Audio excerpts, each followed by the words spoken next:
আমি তো মনে করি ভালো না, এটা জনগণের কষ্ট দিয়া এই আন্দোলনটা করা ঠিক না। এটা মোটেও সমর্থন করি না। এই কিছু মারলে ওজন ভারী মারলাম যাইতে পারতেন 4 ঘন্টা ধরে যে বয়ে রয়েছে। এটা তো আসলে রাস্তাটা বন্ধ করা উচিত হয়নি। সাধারণ মানুষ, আমরা অফিস করি, অফিস থেকে বাসায় যাচ্ছি, এখন রাস্তা বন্ধ। অনেকক্ষণ ধরে খুব কষ্ট হইতেছে সবার। সবটাই গুলা সাইরা দেওয়ার জন্য অনুরোধ করা যাচ্ছে। আন্দোলন তো অবশ্যই যুক্তিগত না থাকলে তো এই ছেলেরা মাঠে নামি নাই। আন্দোলনের সাথে অবশ্যই আমরা সহমত আছি। এই আন্দোলনগুলা এরা এত কষ্ট করে করতেছে, যত দ্রুত হোক সরকার এটা মেনে নিয়ে এই জনসাধারণের যে ভোগান্তি এটা দূর করা উচিত। আমাদের সবার উচিত যে এই জনসাধারণকে পুঁজি করে আন্দোলন না করা। কারণ এই জনসাধারণের যে অফিস আদালত ছুটি হয়েছে, আমি প্রায় 2.5 থেকে 3 ঘন্টা পর্যন্ত বসা এই গাড়িতে, এই ব্যবসা গরমে কোন সময় যে আমরা যেতে পারবো সেটাও জানি না। তো আমরা আশা করি যে এই জনসাধারণকে পুঁজি না করে বাংলাদেশের কোনো আন্দোলনই না হোক, সকল আন্দোলনই যেন টেবিলে শেষ হোক, এই আশা ব্যক্ত করি। আমি তো মনে করি ভালো না, এটা জনগণের কষ্ট দিয়া এই আন্দোলনটা করা ঠিক না।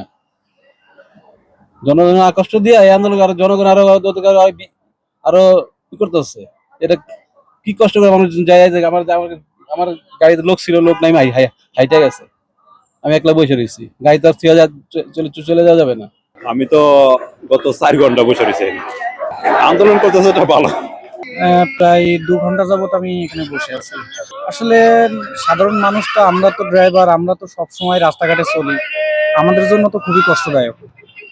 আর বিশেষ করে আন্দোলনটা যে কারণে করছে, আন্দোলন আমার মনে হয় না এভাবে রাস্তা বন্ধ করে আন্দোলন করাটা উচিত। এতে অনেক অ্যাম্বুলেন্স আছে, ইমার্জেন্সি রোগী আছে, আবার আপনার ইমার্জেন্সি যারা বিদেশগামী যাত্রী আছে ওনাদেরও ভোগান্তি। অনেক মানুষের তো সব দিক থেকেই ভোগান্তি হয়। আমাদের এই যে বসে আছি, আমাদের কাজকাম তো অনেকের আছে, আমরা তো পথে এইভাবেই মনে করেন বসে আছি 2 ঘন্টার পর ঘন্টা। তো এটা দেখি কতক্ষণে ছাড়ে।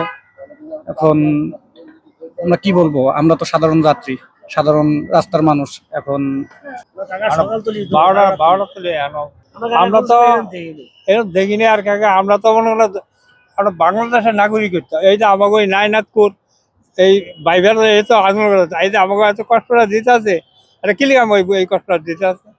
এই কিছু মারলে ওজন ভারী মারলাম যাইতে পারতেন 4 ঘন্টা ধরে যে বয়ে রয়েছে এই আন্দোলন দেখতে। এই কেউ তো প্রতিবাদ জানে না যে কিছু একটা ভালো মন্দ বলবো, যে আগে আশা দিব যে আমরা এই কাজটা তোমাকে সাকসেস করে দিব, এই ধরনের কিছু বলতে আসছি না। এইভাবে তো আমরা 4 ঘন্টা ধরে দেখতে আসছি, কোনো কেউ আসতে আসছে না।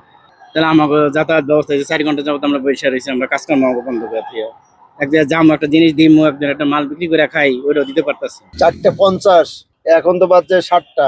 এটা মোটেও সমর্থন করি না। এই আন্দোলন কোনো সমাধানের কোনো পথ নাই। আন্দোলন করবে তারা একটা নির্দিষ্ট সময় বা নির্দিষ্ট জায়গায়, রাস্তা বন্ধ করিয়া প্রতিবন্ধকতা সৃষ্টি করিয়া কোনো আন্দোলনের কোনো হয়। কত মানুষ মুরব্বী আছে, এরপরে মানুষ আছে, অসুস্থ মানুষ আছে, রাস্তা বন্ধ করিয়া সবাই এই যে দুর্ভোগ পাইতেছি। এই যে 4:30 বা 4:50 থেকে বসে আছি গরমের ভিতরে, অসুস্থ হয়ে গেছে, যাইতেছে, অনেক লোক অসুস্থ হয়েছে। এটা কোনো বলেই সমর্থন যোগ্য না।